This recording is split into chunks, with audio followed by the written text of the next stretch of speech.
CIA trains through a method called just-in-time learning, also known as experiential training or experiential learning. So they'll teach you a concept academically. You'll learn a concept, slideshow or classroom or whatever else, and then you'll go out and you'll practice that concept in a scenario. So with an actor or with a role player. Oh, okay. You're not just going to a coffee shop and doing it. And then once you have shown that you understand the concept in a role play, you're in the real world doing it.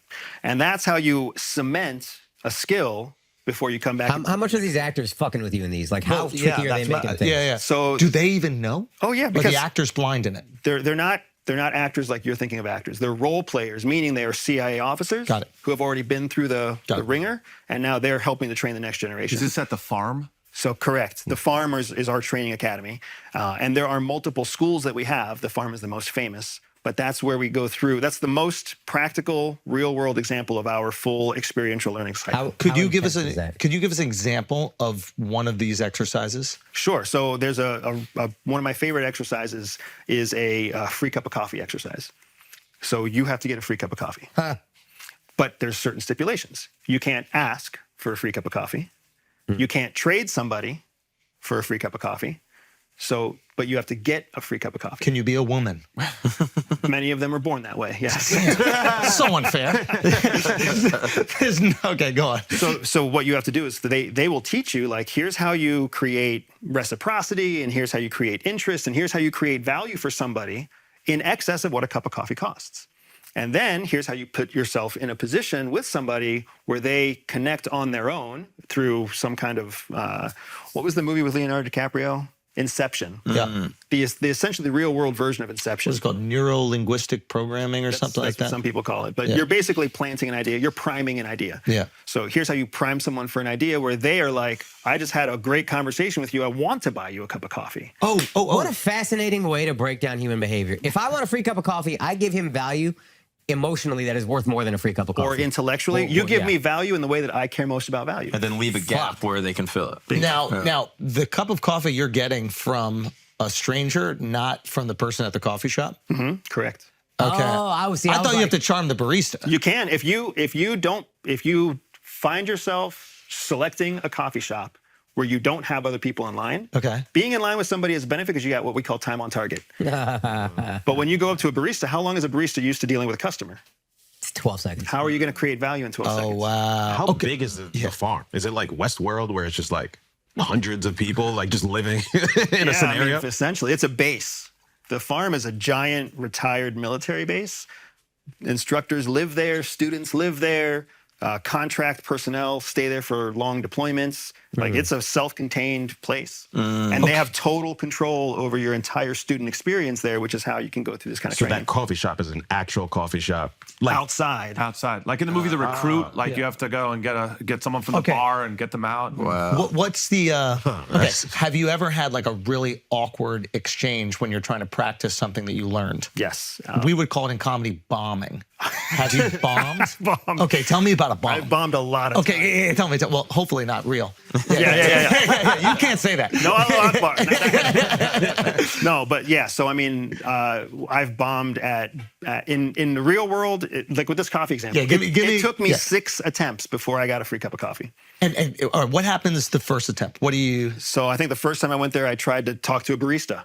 Okay. And I tried to just show up and be like, hey, I've got this thing. And I went looking for like a wallet. Like, oh, I don't know where my wallet is. And she was like, well, I can't give you any coffee. Oh, you tried to guilt her. Yeah, I was just trying to be like, oh, Not very out of the effective. nice, it's not very effective. It's not part of the training. I hadn't internalized the concept yet, right? So then I went another time, and I was like with a dude and trying to talk to a dude about stuff that I was not connecting with what he cared about. I was telling him about how cool I am. Okay, how'd you open up to him? What was the first line? This is awesome. Like, what cup of coffee are you going to get? I don't remember the details, right? But it was basically something along the lines like, hey, what are you going to get? And he's like, oh, I was going to get an Americano. And I was like, oh, the latte's the best. You started talking about you. Yeah, you were more interesting than interested. Why? Correct. Yeah. Why do you want an Americano? What is it? It doesn't matter. What matters is that the concept was a fail because... No, what I'm saying is, if you asked him why he likes Americano, you're tapping into what he's feeling. You seem like the kind of guy that has lattes, and then he'd be like, oh, what does that mean? Like, you're giving him something. Correct, yeah. What you learn from bombing is you learn how other people actually think and how they engage with the communication that you're sharing. You guys know this more than Fascinating. anybody, right? Yeah. Because when you start to engage with somebody about what they're interested in, now all of a sudden they don't see you as a threat or an outsider. They see you as like a friend. Yeah. You make me feel good about me because Yes. you're asking me questions about me. I like you. Yes. Right? I trust you because you're saying things about me that I also believe. And that's how you get to a place where after 6 minutes in line and you get up to the front of the line, they're like, "Can I buy you a cup of coffee?" Do you remember the moment that you were asked? Absolutely. Okay, what happened? How'd you do that? So it was a much older lady. It was like a lady in her 50s. You son of a bitch. Son of a bitch. Okay, good. And we had been in line. You just whipped it out. You're like, you seen one of these lately? I like mocha latte. Okay, go. So it was a much older lady, and we were in line. And it became very clear to me that she liked to talk, but nobody would talk to her. So then I just kind of sat there and let her talk. And everything that she brought up, her grandkids, her kids, her cats, her job, I just asked a follow-up question. I was like, "Oh, that's interesting. How did your kids feel about when you retired from accounting? Or how do you take care of 3 cats? Do you feed them canned food or do you feed them food that you make for them themselves?" And it was just this natural conversation, natural from her point of view, where I was just being nice to her and learning about her, gave her a conversation, which she doesn't get because most people don't want to listen to a 55-year-old woman talk. Yep. Right. And then by the time we got to the actual checkout at the register, she was going to pay with a credit card anyways. So she was just like, "You can put his coffee on mine." That's amazing. Now, And the hardest part Yeah. is all you want to do is fucking celebrate and get the hell out of the coffee shop and go back and be like, "Here's my free cup of coffee." But you got to say can't- no. Please don't do it. Oh, wait a No, minute. no. You say yes. Coffee. You say, "Oh, that was very nice of you." And then you sit down and you have another 2 or 3 minutes of coffee with her because you've got to find an exit. That is normal. Positive. And amicable. Now. Okay, you get this success, you get this positive reward, right? Like you said, you want to just run back to the office and be like, "Yo, I did it." Is that ever met with a sense of guilt as I potentially manipulated another human being? I love that you're asking this That's question. great. I love that you're asking this question because to get to the place where you're going through that level of training, you've already been psychologically assessed in a realm of antisocial behavior that makes it so that and the people who are training that you're not really wired to feel guilt about manipulating others. My follow-up to that is this. Before you came here, I was ready to ask you a bunch of, I don't want to even call them hard questions, but I had less empathy for you. Now that we've spoken a bit and I like you, I have a little bit more empathy. So I'm like, do I really want to ask him a question that he might get in trouble for answering by the CIA? And I'm starting to feel these sensations. And I know the thing that would make me feel that guilt is also the thing that I'm curious about. But you've charmed me, I guess, or maybe I enjoy talking to you or arguing with you about Europeans being stupid, which is what we both agree ultimately. But I guess what I'm saying is that would be horrible for the CIA. I would be, because I'd feel too bad. I'd get operative. Yeah, horrible operative. Yeah. He just said it right. Bad field. You also can't keep a secret ever. So. Yeah, I'm not good at that. Yeah. So there's a couple of things there, right? So or I'm already part of the CIA and I'm tricking all of you. and that's even better. Disinformation agents. So the thing to keep in mind here is that there's an element of predictable behavior that's wired into us cognitively from childhood, right? So especially people who have had experiences with significant trauma as children also have a higher likelihood of developing antisocial disorders or antisocial conditions as adults, because as children we tried to fit in and we were rejected. So now as adults we're like, fuck trying to fit in, but maybe I should still try to fit in because it's just easier if people think I fit in, right? So there's an element of that. Do you feel that way about yourself? Oh yeah, absolutely. Well, for me, I'm nice because I'm You're incredible at socializing. it's all. You think it's manufactured? It's all kind of learned? No, it's real, but the difference is what happens on the back end, if you will, right? Like having a conversation, like you were saying, you'd feel guilty asking me questions. I wouldn't feel guilty asking you questions because I've been conditioned through my childhood trauma to be kind of safe of feeling like, I'm going to ask you a question. It's your responsibility if you answer or not. I was literally talking to my wife about this the other day because my wife is also a former CIA. So we have some very dark conversations. And the question was, if you were crossing a street and you were crossing a street at a time when you needed to cross the street to get away from some creepy dude who was standing at the street corner, But when you crossed the street, you made another car swerve because you crossed when it wasn't a crosswalk and that car crashed. Right? Okay. So you just saved yourself from creepy dude who's standing at the edge of the sidewalk, but that car crashed. Do you feel bad? Yeah. I mean, My answer is no. I don't feel what am bad. I supposed to do? Like, Well, I don't feel bad because I self-preserved, got myself off the X, a term that we say getting off the X. The dude that crashed wasn't driving responsibly or else he wouldn't have crashed. And it wasn't your intention. And it wasn't my intention. You know what is crazy coincidence? Maybe not. I grew up in Dallas, born and raised. The spot where JFK is killed, you know how it's marked on the road? Yeah. It's an X. With an X So, yeah. on the road. Yeah, Yeah. there's an X on the road. So off the X really makes me think you guys killed JFK. They left their signage. But now you've studied people enough to know that like this guilt response is quite normal. Right. Right. In a socially conditioned person. And you're saying you just feel none of it. I don't feel none of it. It doesn't hold me back. All right, so you feel it, but it doesn't stop you. Gotcha. Whereas like a sociopath, for example, might not feel it at all. Oh, so you're in a really advantageous situation because you could act on that feeling if you think it's the socially responsible thing to do. But if you need to get where you need to go, you won't. I act on the feeling when it is a personal benefit. And that's the difference between a true sociopath, which is, remember how we were talking about antisocial disorders? Yep. A true sociopath is actually clinically called antisocial disorder, antisocial personality disorder, ASPD. Okay. So that's a clinical thing, just like a psychopath is a clinical thing on the antisocial personality disorder spectrum. Whereas what I'm talking about is useful elements of sociopathy, Yeah. but still able to fit into a larger society. Yeah, my cousin's a psychiatrist. He always distinguishes between sociopath and having sociopathic tendencies. And he's like, there's a lot of really successful people who have sociopathic tendencies. What an But a true advantage. sociopath would make a bad agent. Correct, because a true sociopath Wouldn't be lacks able to. empathy. Right. A true Which you need to soci- connect Now, to get the follow-up coffee. question, somewhat To related. get the coffee. Yeah. Somewhat related. Everybody, mental health is huge in every job. In the CIA, are they like, no, you're not doing no fucking therapy. We're not paying for anything. I don't want you to work on this part of you. Or is there very specific therapy? How does that work? It's an abundance of therapy options because of exactly that reason. So to your point about how some very high-performing people have sociopathic tendencies, what else do very high-performing people have?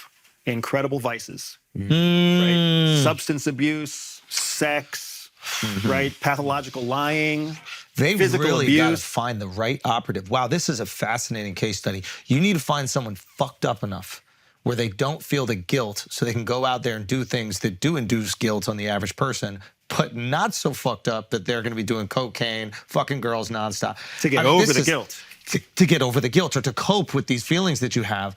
I mean, that is a small window. And still have some level of remorse because a true sociopath, again, not a good agent. So And it's you like need a- You go to IQ. therapy, can you see a regular therapist or it has to be another CIA agent? Yeah. Yeah, it's a CIA therapist, and then if you have conditions that are too significant or too severe for a staff psychologist, then they have a group of cleared psychologists. Do to be they on test prospects on their vices? that. Yes. Oh, great question. How do they do it? There's two parts. First, there's a psychological battery that they put you through, like an actual psychological exam, and then from that they're able to assess. Is what this your what we vices see might in be. the movies or TV shows where like they're asking you difficult questions and it's not the answer but how you react? That's a part of it. Can you give us an example of, do you remember anything you were asked? Yeah. So, well, I don't remember the questions in the actual exam, right? But I remember there are questions in the exam where they're giving you questions and they're giving you answers and there's no good answer. Like there's no safe answer, right? Like, have you ever? I remember this one. Have you ever participated in sexual deviancy? Like, Yeah. That's a subjective experience. like yes or no. Yeah. And I'm in like the last stages of applying for the CIA. Is this the question that's going to get me kicked out? And all this pressure starts to build up. So what did I answer? Yep. Right? Better to say yes than to say no. And then they find out you're And then lying. they find out that I'm lying. So I'm just going to say yes and hope for the best, right? Now, I was also able to say no to ever using any kind of controlled substance because I have never, and still to this day, even though I dream of the day that I get to, use some kind of controlled substance. Right. So there are certain places where I get to answer yes and no throughout that whole exam. And then after the exam, I had an in-person interview with a psychologist who was going through the exam results. And that psychologist was like, can you please share with me your sexual deviancy? And I imagine that part is even more important than what you actually put on the paper. I don't know, because I never got the insight into how they recruited us exactly. But now you're sitting here face to face with somebody, and the one question that spiked you during the exam, they're asking you to your face, and again, you're like, I'm not much closer to being a CIA officer. So then you're like, well, I've always wanted to do this, and I did this, and I've tried this, and I've tried that. And then at the end, for me, the dude was like, none of that's deviancy. Yeah. It's like, oh, sweet. So like 2 girls at once and sex parties and whatever. None of that's deviancy? No. He's like, no. And I was like, score. How can you trust the intentions of the psychologist? Yeah. You have to trust that the intentions of the psychologist are to get enough people through the pipeline that they don't look like they're too harsh or too easy in their exam. No, I'm talking about when you're already hired. You're part of the CIA and you are seeking mental help. I would imagine that the CIA is looking out for its interests. Yeah. Correct. So how, and you can only speak to their therapists. How can you fully open up to somebody if you know that you're being assessed? So this is such a powerful question, man, because this is the crux of why I left CIA. I left CIA when I was 34 years old. I'm 43 now, you're 40 now, right? Yeah. When you're in your mid-30s, whatever you're doing, you're all in. Yeah. You're all in. Yep. Yeah. If you've got producers producing you, if you've got supervisors supervising you, if you've got whatever, you're like, everybody's in this together, when they're all actually in it for self-preservation. So as a mid-30-year-old, it took the birth of my first child before I asked myself that exact question. It's like, oh shit, why do I think that this person's out for my best interest when they're just out for their own career? And I started to see that the process we were trained to get a foreigner to betray their country to give us secrets, that same process was our professional development 100%, process. 100%. But you knew this at an early age, I know. Well, I knew this at 34 only because of the birth of my son. But you knew it before. I mean, you're assessing people all the time, right? But you're assessing people through a state of conditioning where you've been brainwashed to believe To you're the not even best know of the you're best being of the assessed. best. Right. Wow. You believe their propaganda, so to speak. Correct. You've been Really? assessed. You didn't see it at all? There was no signs of it where you were like, I'm a little skeptical. The And signs are in hindsight, right? Because if Can you give me a sign? When you're in a it, sign?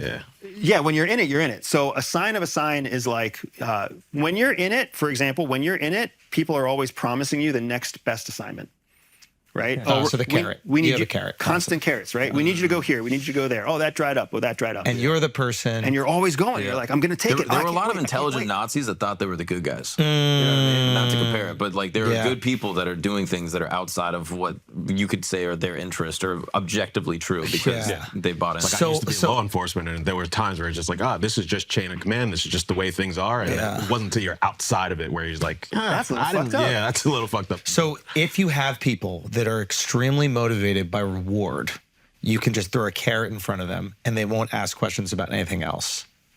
If they're if they're driven by reward, yes. However, if there's 4 core motivations, I'm sure that's kind of what you're referencing right now, that CIA teaches us. Yeah. Right? What is it? The Reward, ideology, coercion, and ego. Right? We call it RICE. Reward, ideology, coercion, and ego. 4 main reasons we all do anything. Yeah. Reward is a strong one, but it's not the strongest. Ideology.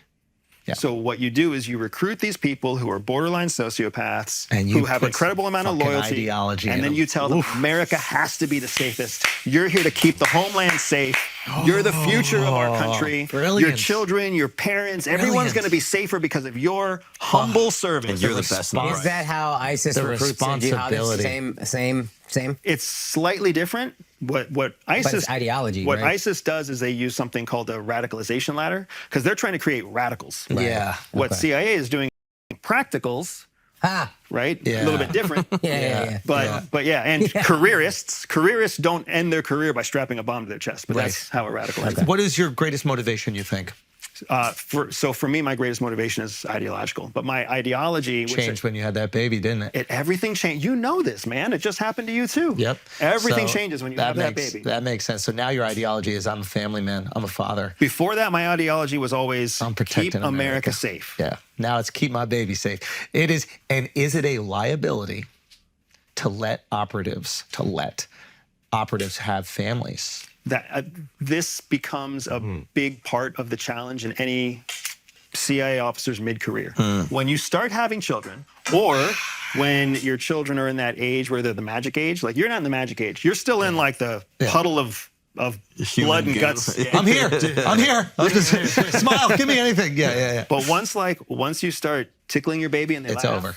Oh fuck! It's over. You're corruptible. Yeah. I Once almost that started crying when you happens, said that. Yeah. Jesus. Empath. Big empath. Yeah. but once that happens, everything really does change. And then you start to see, I have to protect this baby. And then you also ask yourself, oh shit, the stuff I do, if somebody really wants to fuck with me, they're gonna fuck with this. Oh fuck! Yep. And then it just gets worse Okay. and worse. And Sorry, go. that's a big part of what contributes to people in their mid-career making different choices in their mid-career. Why they stop competing to be at the top of the food chain, and they're starting to be happy with being middle managers because middle managers get forgotten, get overlooked. I can stay home most of the time. Yep. I'm never going to be like in the cutting edge of stuff. Okay. Does the CIA, once they find out that you're about to have a family, or even before that, maybe when you get married and they know what's coming next, do they start adding protecting your children to the ideology of what you're doing at work? So As an effort to maintain. right. I wouldn't say they manipulate it that way. What ends up happening is culturally, your supervisor is older than you, right? Physically, they're older than you. Right. And they're a supervisor, which means they've been there longer. So they've already made the Transition. compromises to stay in their career. So then that person starts to feed their compromises on to you. The person who chooses family over career has already left. So they're not even there. So there's nobody to even look towards. So only one everybody message. within the institution. Hey, this is what it is. This is Yeah. what you do. How did you see Status through that? quo. Same thing when you were in law enforcement, Yep. right? Middle management, status quo. This is the way it is. Just don't ruffle So feathers. had to do it's it. very important that those people in those positions are enjoying their life, because if they're not, you're looking at what your life is going to be and you're going, I got to get the fuck out of here. Well, it's not important that they are enjoying their life as much as it's important that they are doubling down on the ideology that keeps them there. Or they're committed. In other words, if they're starting to fray in their commitment, everything else trickles down. Ooh, that's scary. The number one thing that you're looking for in any kind of government service is the idea of service before self. Anybody watching this, anybody listening to this, who's military, law enforcement, first responder, government, we all agree. Like it's indoctrinated into you from the day one. Service comes before yourself. And what makes somebody, what is the character buildup or personality trait buildup to have service before self? It's just a matter of commitment, like you said. It's understanding that your discomfort and your opinions and your anything that makes you unhappy is less important than servicing the mission. But is there a trauma that you go through that would induce this personality type? Is there something that happens in your life where you can predict this? Sort of, yes. So when we go back to that whole idea of childhood trauma, what the outcome of childhood trauma is that you need an invisible authority to approve of you. And as long as, and the challenge for us all is growing up in that world, you never know who that invisible authority is, so you're always seeking it. It's like, I got to get good grades. Somebody say it's good. All right, so I got to do good on. I got to go on stage and I got to do good. Laugh. Yeah. When you get into a government job and you have that same conditioning, the difference now is you know exactly what you have to do a good job. To get that authority to approve of you, all you have to do is say yes to the next mission. There's no guessing anymore. Whereas most of the time we're like, how do I get my mom's approval? How do I get my dad's approval? How do I get? So it's a pretty easy setup. It's a package. It's a nice package that you realize over time the federal government has learned how to do this well, intentionally or accidentally, because they've always been vested in making sure the government itself, survives.